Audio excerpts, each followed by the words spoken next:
Pacers fall to the Bucks in Milwaukee.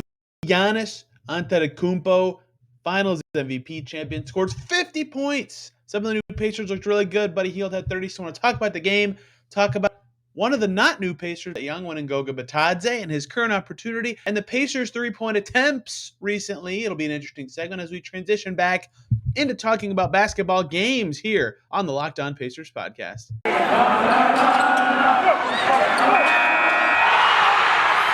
You are Locked On Pacers, your daily Indiana Pacers podcast, part of the Locked On Podcast Network, your team every day.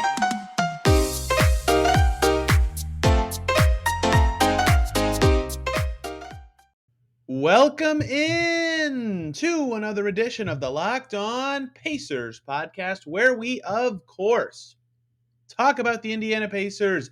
As always, my name's Tony East. I cover the team for Forbes and the West Side Community News. And today, we're talking about a very fun game, Pacers-Bucks in Milwaukee. Pacers lose by 9, but Giannis had to score 50 for the new-look Pacers to get beat on the road against the defending champs. It was a fun game. Buddy Hield was electric and awesome. Tyrese Halliburton continues to impress. Jalen Smith looked nice. Goga looked nice. A lot of good stuff for the Pacers despite the loss. And I know that the loss is all that matters to some fans, and that's totally fine. But all in all, an encouraging night for the Pacers. We'll break that all down. And then, speaking of Goga, I want to talk about his kind of opportunity that's going on right now. I think he has, for good reason, kind of fallen to the wayside in the young player hierarchy, and his spot in this rebuild is a little shaky, given who else has played well. But what is he doing right now? What kind of opportunity does he have? Where does Rick Carlisle think he stands in this too? And then at the end, I want to talk about interesting stat stuff. I haven't gotten to do that in a while with three-point attempts, because are the Pacers shooting too much? That's something you never hear from the Pacers, but I think they might be. Let's talk about all that. But let's start with the game. That's what matters. This is a basketball podcast after all. Pacers lose to the Bucks 128-119. Another game where their bad defense rears its ugly head and they give up nearly 130. Again, they're scoring very well since they acquired all these new players. Offense, no problem. Defense, very much a problem. And the headline of the game is easy. Giannis Antetokounmpo, 50 points, 17 for 21 from the field, 18 free throw attempts, 14 rebounds. He was unbelievably good. It wouldn't have mattered who the Pacers had available. He would have had a game like this. But, without Miles Turner, without any stocky four, since they traded away, Justin Holiday's not really stocky, but they traded him away. They traded Torrey Craig away. They had nothing to put on him credibly at all. Sabonis is off the team after the deadline. So Jalen Smith started at the 4 because Duarte was hurt, so they moved Brissett to the 3. Brissett is maybe the best option they have. Jalen Smith's really skinny. Goga's definitely too slow. Terry Taylor's 6'5". He actually did probably the best job of anybody.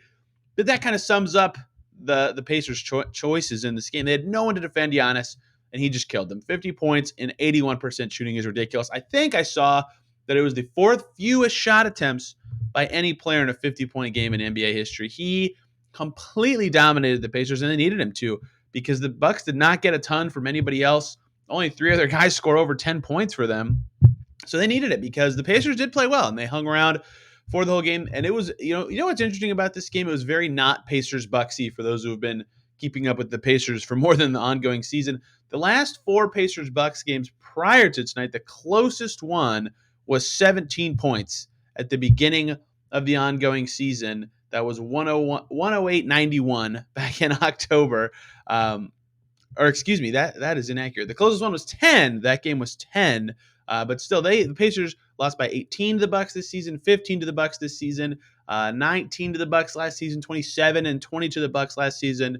All that to say, usually these games go very poorly for the Pacers. To keep it within single digits was one of their best performances against Milwaukee in a while, and they did it with good shooting and a good balanced kind of attack. Buddy Hield shot a lot with 20 shot attempts, but he was filling it up. Buddy Hield was awesome in this game. 36 points. He made 8 threes, and that's sort of something the Pacers have to do against the Bucks when they're outsized and outsped in the front court. They have to find a way to win the guard minutes, and they found a way in this game with Buddy Hield and Tyrese Halliburton combining for 11 made threes. Buddy hit 8 of them himself, and something that made his night go from good shooting night to good scoring night is he was getting inside the arc and making 2-pointers, 6 of 8 inside the arc, hit some nice mid-rangers, got all the way to the rim, which is something he kind of struggles with in general.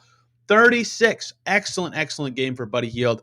And again, I know that I'm not the biggest fan of his game in general, and he's had certainly some shortcomings elsewhere on the court in his whole career. But I think being out of Sacramento is really energizing him. He fits in well with what the Pacers do, and he fits well with what they need him to do, which is just be anyone who's willing to shoot and is capable at it. We saw how that can be problematic in their last game against Minnesota, and he was 1 for 13. But in games like this, it can also show how much that adds to this team. Again, he played 37 minutes, and the Pacers won those minutes. They outscored the Bucks in those minutes. He's the headliner for the Pacers. He was excellent. Halliburton continues to be awesome for the Pacers, 17 and 8 in this game. He made 3 triples himself. He's got some issues on defense like everybody on this team right now, but he certainly makes up for it on offense. He was very good. Other than that, everybody I think who played mostly to their expectation, except for, I would say, 2 guys. O'Shea Brissett, an off night, 2 for 8 for him with only 6 points. And Dwayne Washington gets under 4 minutes, and just he is really struggling to find an impact since the trades. He only played 4 minutes for a reason. Kiefer Sykes was outplaying him. Kiefer Sykes finished with 10 points and 5 assists, one of his best games in a while, despite some clunky shooting. Dwayne is not playing well since the trade deadline. He's getting outplayed by every other healthy and active player on the roster, and there's a good reason he didn't play very much, but it's been a bummer to see him kind of pivot like this. So all in all, a decent performance from most Pacers. Jalen Smith hit 2 corner threes. Speaking of Jalen Smith corner threes, this could be a thing. This is something that I will be monitoring for sure. He hit half his threes as a rookie from the corners. He hit 24% in general, which is bad. And he hit 23% in general before getting traded this year. There's no evidence that suggests Jalen Smith is a good shooter. What he's doing for the Pacers right now is extreme outlier territory. He hit 3 of his first 7. And then in this game from deep, he was 3 for 5, right? So he's already hit 6 threes this season. He hit 4 as a rookie. That should kind of tell you he's hit 6 threes for the Pacers. That should kind of tell you he's in outlier territory.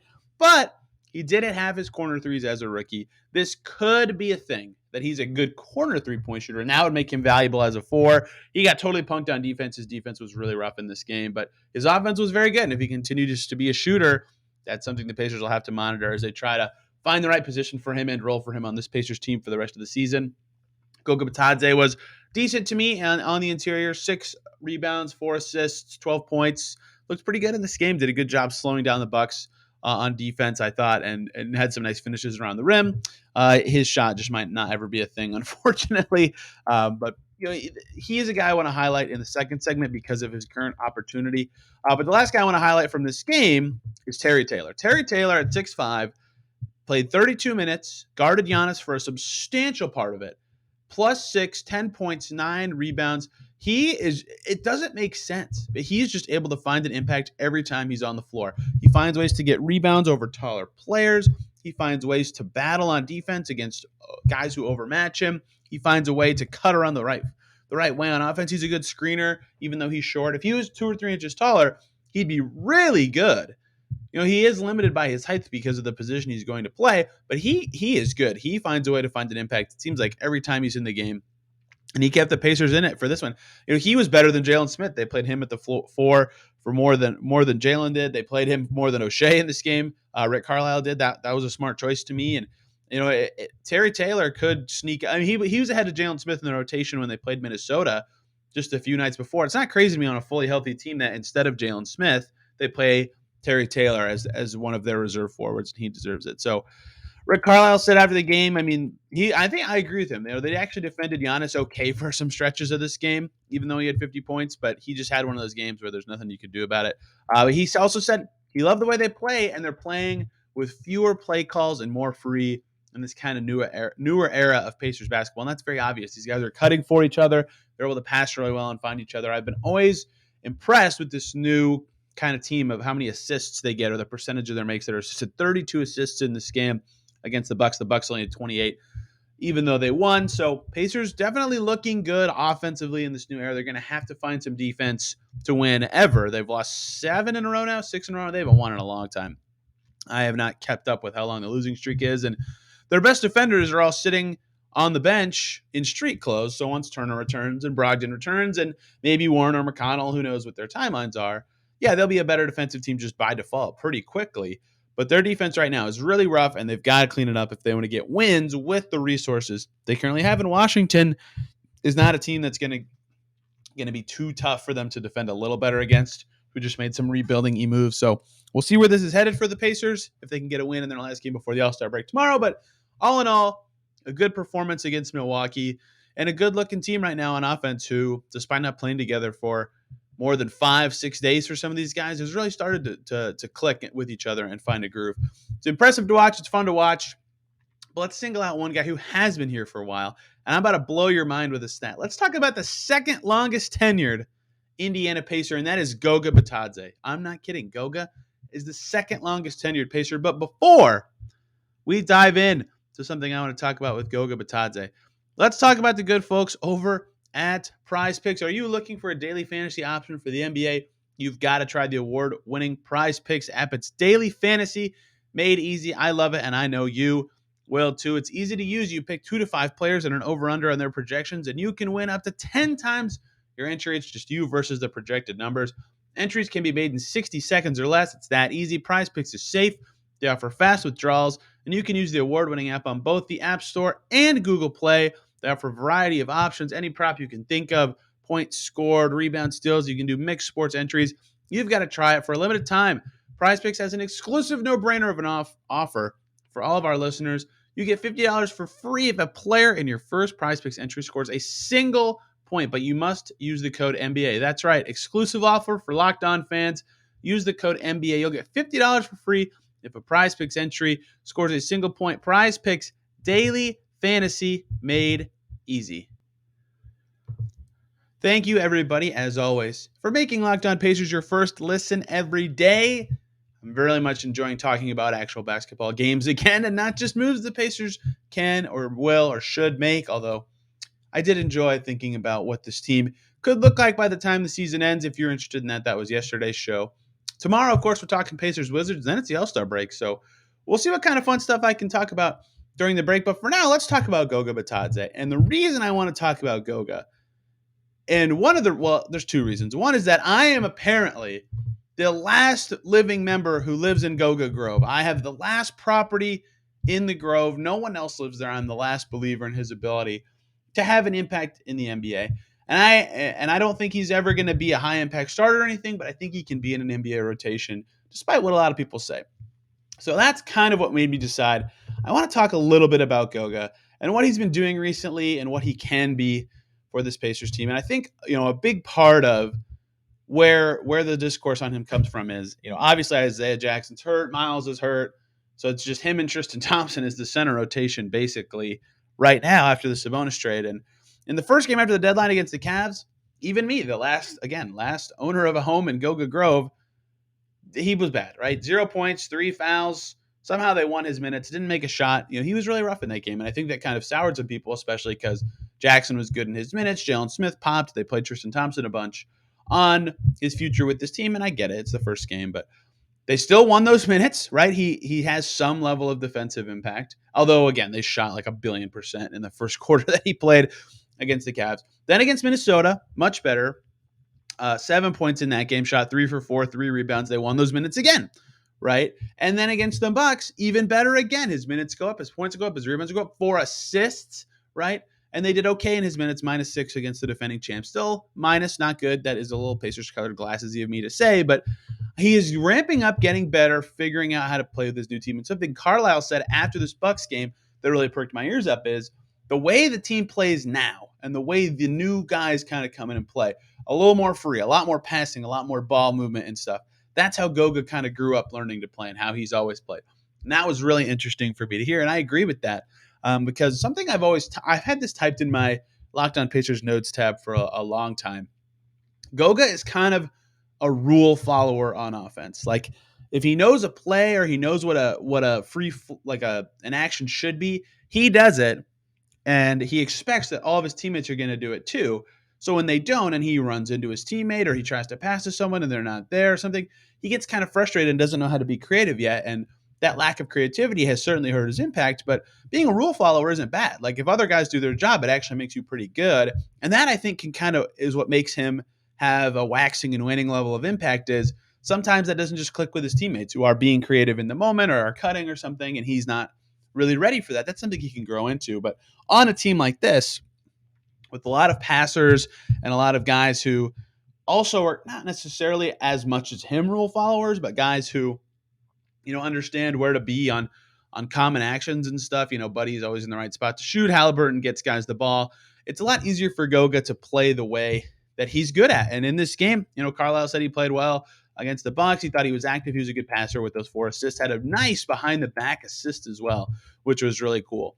So Goga is growing into his role with this new team. I think that'll take him a little bit, but I still believe, again, that he can be useful for this Pacers team. Apparently, I'm the last person who thinks that. He's got to get better at screening, no denying that. And something else that is standing out is, especially as they get a lot faster, a lot of their new players are speedy or young enough to be fast, is he's definitely slow-footed and he's got to make up ground there. If he could just be a little better at defensive positioning, because he reads the game pretty well. You can see that in his passing. You can see that in the way he operates in the short roll, right? And we'll get to that in a second. He does read the game pretty well, and that typically translates to defenses, like what's about to happen, so you can be in the right spot. But he's out of position enough that he has to slide over too late, or he just can't get there in time. If he was a little faster, he'd be playing a little better recently.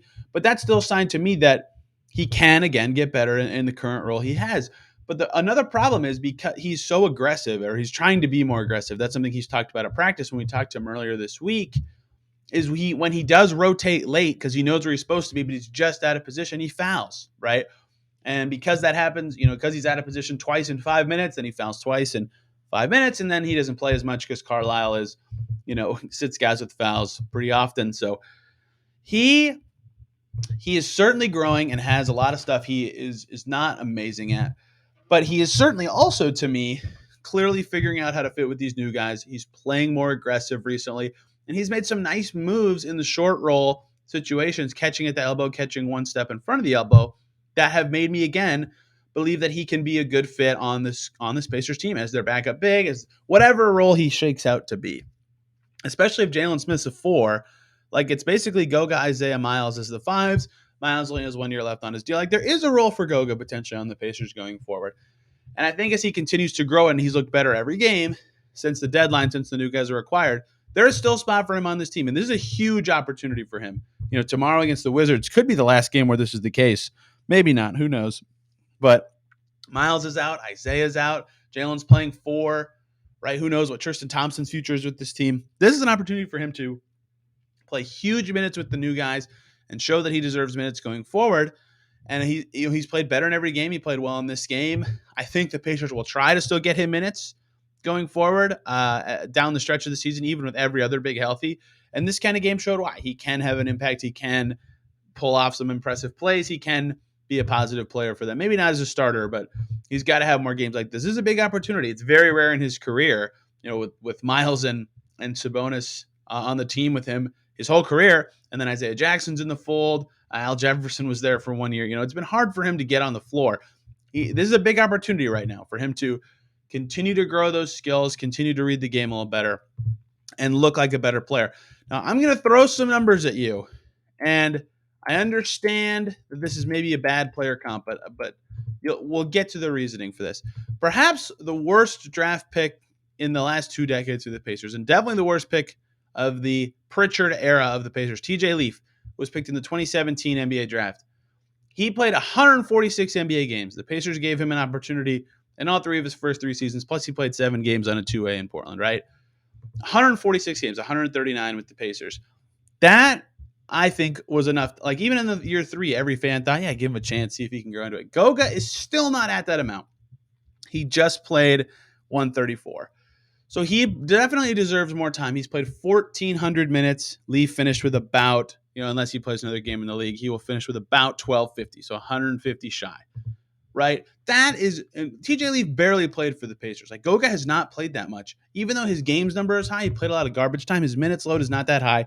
I just think he with the right opportunity, with more minutes, with more of a defined role, which he's getting now, and he should continue to get the rest of the season, he can still continue to grow into a role-playing big, whether that's starter level, whether that's bench level, I don't know. And a lot of people are out on him, and I get it. Like, slow, unathletic, unimpressive guys who make a lot of defensive mistakes, yeah, they're going to look like they have a lot of no value games. And for a guy like him, who's such a rule follower, who needs guys to kind of be in sync with him, it's very easy for his impact to just totally disappear in the middle of a game.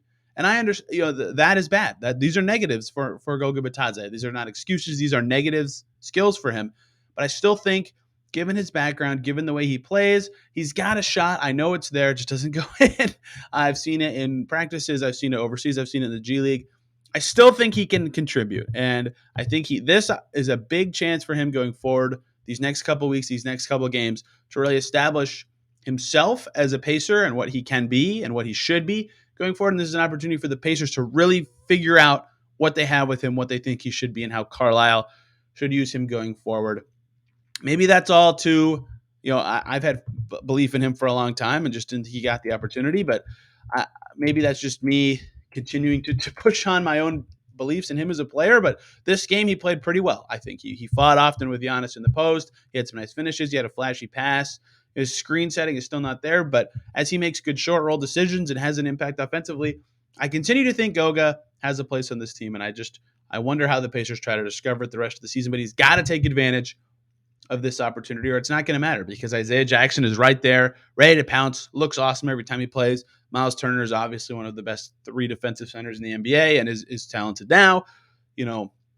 They have stuff there if he doesn't stand out, and they have ways to get more stuff there. They have Tristan Thompson right now. They have Jalen Smith right now. Terry Taylor looks like a decent 5. He's got to establish himself in this opportunity now, or else, his career, maybe not his career, but his Indiana segment of his career may be on life support. But I still believe and think he can contribute for this basketball team.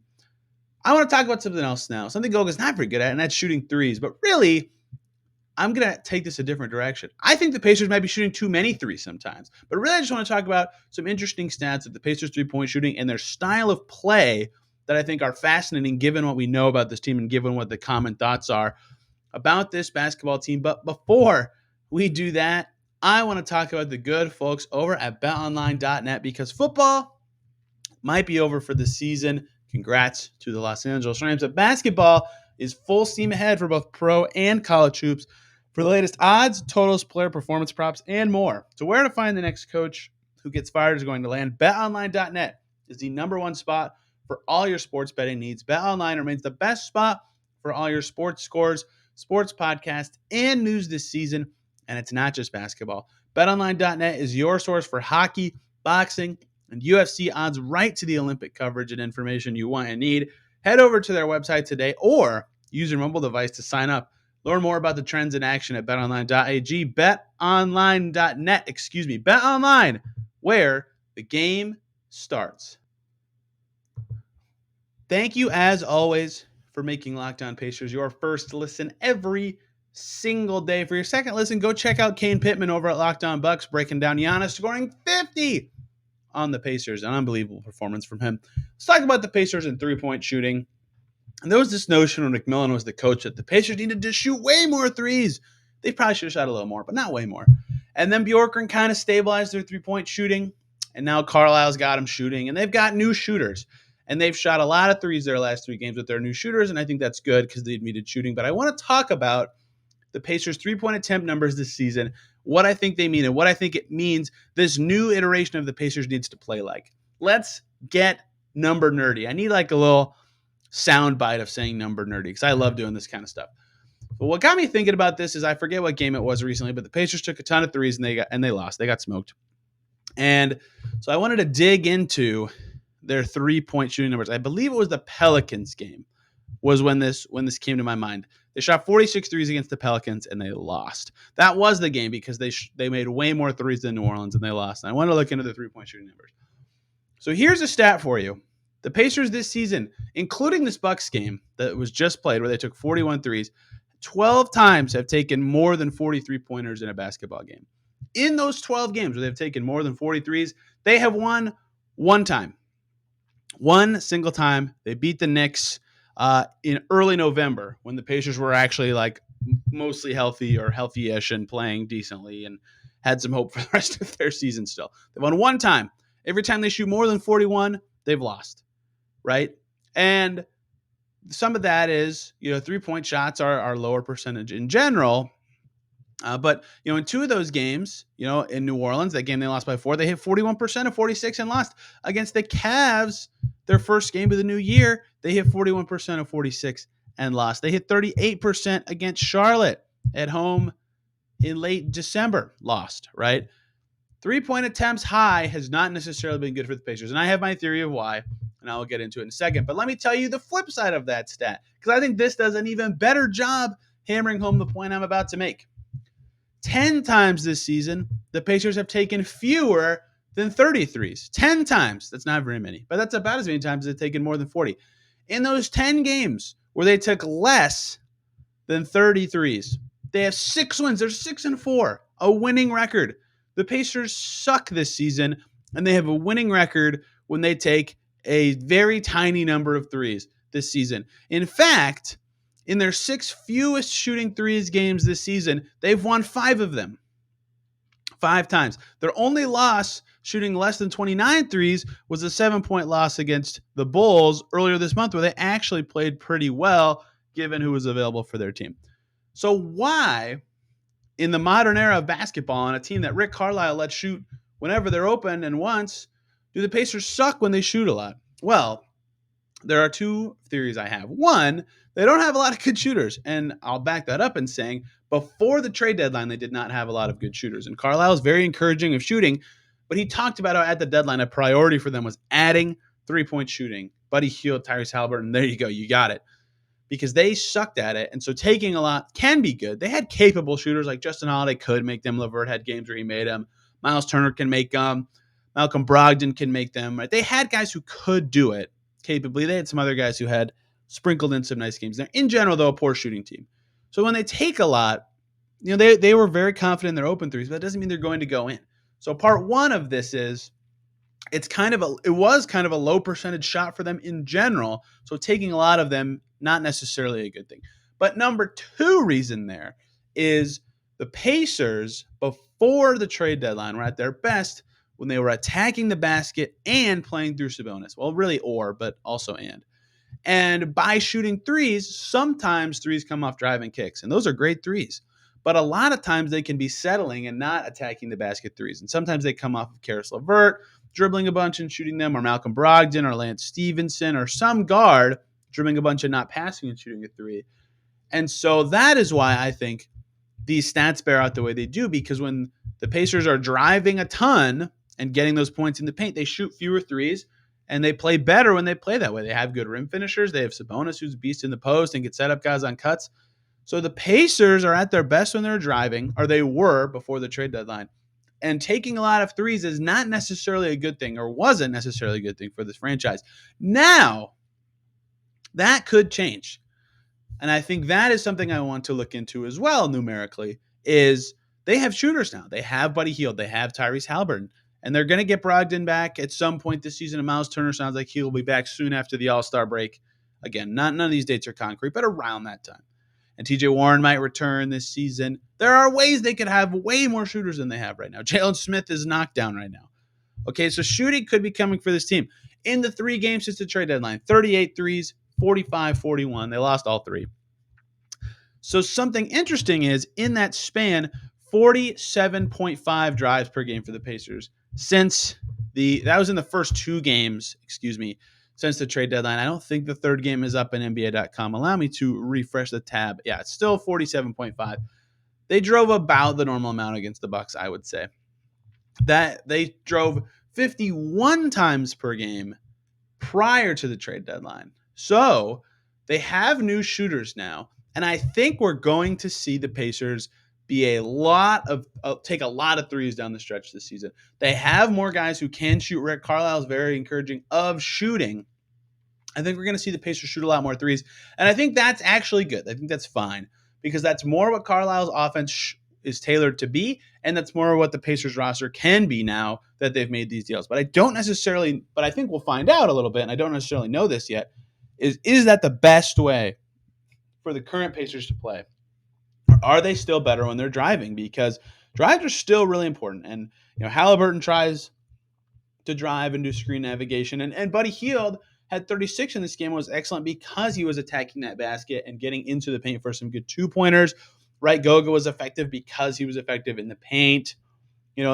Terry Taylor hit 5 of his shots in the paint. Kiefer Sykes hit 2 2-pointers. They still are a good and maybe better team when they're driving, but threes are going to be more factored into the equation now that they have shooters. So what I'll be curious about for the Pacers and the way Rick Carlisle has this team play is how much does their three-point shooting attempts correlate with their success down the stretch of the season? Does that trend flip from early in the season? Do they start playing better when they take a lot because they have better shooters, or do they still play better when they take fewer because they're a much better team when they attack the basket and try to get shots at the rim, which are the best shots in basketball? I think that's worth monitoring down the stretch of the season. And I think what's going to happen is they'll be a better shooting team, and thus they'll win a few more games when they take a bunch. But I still think they'll end up looking like a better team when they're constantly attacking the basket, because you can change who you are or who is on your team, but you can't change who you are. And Carlisle still loves those paint touches, loves guys getting to the rim.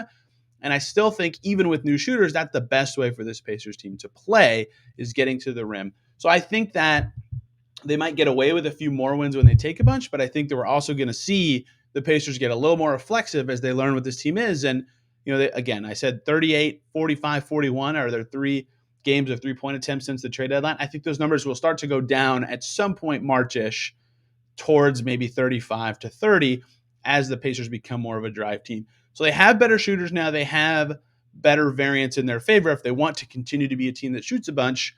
And the stats say that maybe they shouldn't do that. They should probably continue to try to attack the paint at all times and create inside out. That is when teams are the best. And not having Sabonis is going to make that harder, but Tyrese Halliburton's really good, and I think he'll be able to steer the Pacers ship in the right direction. But I thought all those numbers were interesting when I discovered them, and I think they still are now, that for a team that, in an organization that had problems with too few threes for so long, all of a sudden they're taking too many. They got to find the happy medium, and I think it's closer to about 35 to 37 for this current team. If that was too nerdy for you, I apologize. I hope you enjoyed Nerdy Numbers with Tony. It's like Silly Songs with Larry for those of you who watched Veggie Tales as a kid. Nerdy Numbers with Tony is in that realm of silly stuff. Thank you all so much for listening to this show, talking hoops and games and numbers. My favorite. Tomorrow, we're talking Pacers Wizards. What happened in that game? Did the Pacers finally get a win? The All-Star break is here. What to watch for over the break, and some other general topic stuff that I like to come up with. Numbers, highlighting a player, highlighting something about this team after that game. Should be really fun. Thank you guys a ton for listening. You can yell at me for stupid stuff or serious stuff on Twitter at TEastNBA right there if you're on YouTube. This show is at Locked On Pacers. Hope everybody had a great day and enjoyed the game, and we will see you tomorrow.